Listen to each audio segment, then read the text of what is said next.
Hi everybody, my name is Coach Suze. I'm coming to you live from Element 5 Fitness in Coconut Creek, Florida. I'm gonna talk to you about a hip flexor stretch. If you've heard about this hip flexor stretch, hang on tight because I'm gonna talk about a few elements that are often forgotten about. And if you haven't yet heard about the hip flexor stretch, this is an awesome movement that you can and should consider adding into your everyday daily routine. So when it comes to the kneeling hip flexor stretch, you guessed it, we are kneeling. If getting down on one knee is not an option for you, hang tight until the end of the video. We can get you the exact same benefits of this stretch in a more accessible position. So if you're with me and you are down on one knee, maybe you roll up a towel, bring a couch pillow, or maybe you have one of these foam pads on the ground. I have my left knee down, my right knee in front. Tucking the back toes will give you a little bit more stability. So if your toes are untucked, you may feel a bit wobbly. If you tuck your toes, you may feel a bit more stable and secure. Tucking those back toes does add a stretching element to the lower leg. For some people, it really doesn't feel good on that knee. So if it doesn't feel good, untuck the toes, and you can use the back of the foot or the top of the foot, pressing down gently on the ground to add more stability. Now, this is the area we're trying to stretch. What we often see is this sort of forward dumping motion. Forward dump. I got a little bit of a sway, my tush is sticking out, and I'm just like charging forward.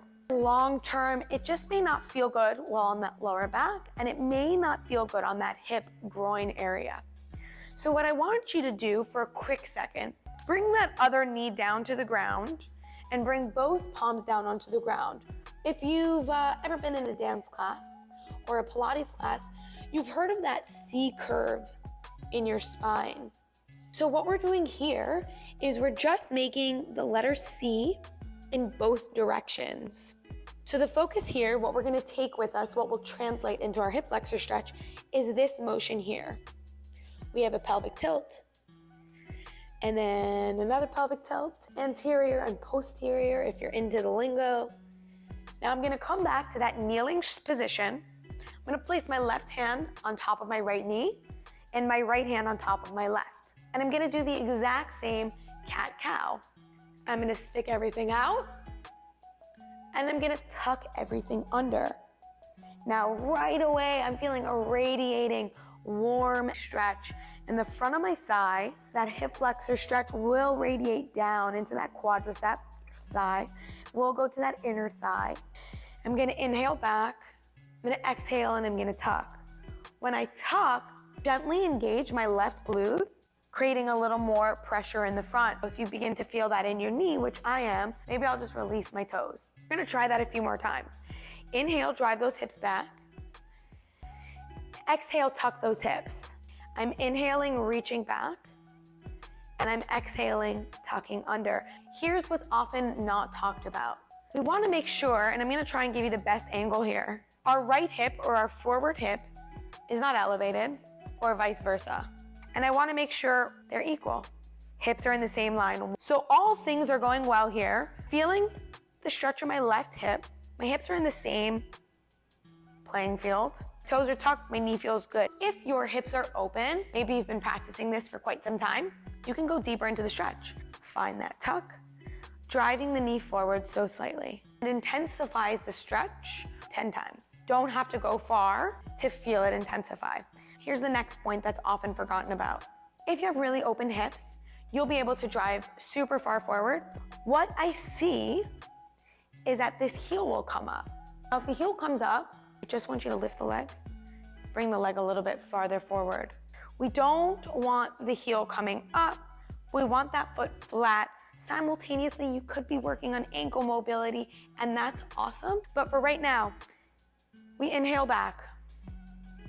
We exhale, tuck. I have my hands on my hips, my actual hip bones. I'm making sure one hip is not higher than the other. I engage my left glute.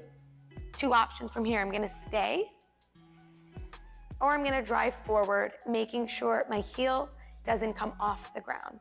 Release back. I drive forward, release back. Every time you move back, Give yourself a little moment to reset. Hips back, hips tuck, squeeze, drive forward. Final tip. Again, that's so often forgotten about. I'm gonna show you my foot right in the front. As you're driving forward, this foot placement matters. If you haven't watched our how to engage your foot into the ground video, make sure you go back and watch that video. If you've watched the video, then you know already how to engage this foot. I wanna make sure you're engaging it, not dumping into that foot. If you haven't watched the video, you don't feel like watching it, here's your quick tip. Everything is engaged, everything's in the right place. Drive the body forward and make sure that arch is elevated, that knee is following maybe your pinky toe, your baby toe on the outside of that foot. Weight evenly distributed throughout the foot. And again, make sure that foot is not caving in. And then of course, as I need to do now, even out both sides. You can go for about 30 seconds each side, rocking forward and back, or you can go for about 5 to 8 reps, counting for a 2-second pause at that end position and then driving it back. So if you've watched this far, maybe you are hanging back and waiting to find out how to get into the hip flexor stretch without being down on one knee. I got your back. Here I have this handy dandy step, but you can use anything you have. A kitchen sink, a bathroom sink, your bed, a couch, anything that's maybe hip height or a little bit lower. As you can see, mine is quite a bit lower. I want you to put both hands on your base of support. I'm gonna go for the left hip stretching. So I'm gonna slide my left foot back. Majority of my weight is gonna stay forward on my right leg. A little bend in both knees, and then I'm gonna find my cat-cow, where I inhale back, and I exhale tuck. You may already feel this hip flexor stretch. I don't yet, so I'm gonna try a couple of things here. I'm gonna engage my glute. Still not feeling it? I want this angle to be a bit straighter. So I'm gonna lift my body up. I'm gonna pretend I'm on a kitchen sink. And I'm gonna start it over. I'm gonna slide that leg back, inhale back. I'll exhale and I'll tuck. Alone, just from lifting from here to here, I feel the stretch. Squeeze my butt. Instead of driving forward in that knee, I'm gonna lift the left arm up. I'm gonna bring the left arm in between my shoulder blades. For some of us, this is enough. For some of us, this is too much. If this is enough for you, stay here. If you want a little bit more and you feel stable, hold with one hand, lift up and down. If that's enough, great. If you still want a little bit more, bring this right hand on top of the left, and I want you to give yourself a little stretch to the side. So that is how you access the hip flexor stretch instead of kneeling. Again, it's all about this angle, going from a bend position to a straightened position, engaging that glute to help you find some release in that hip flexor. If you've enjoyed this video, I would so appreciate a thumbs up on the video and a positive comment below. If you have any questions, please feel free to comment those questions below. We are always here and happy to help. Thanks for watching.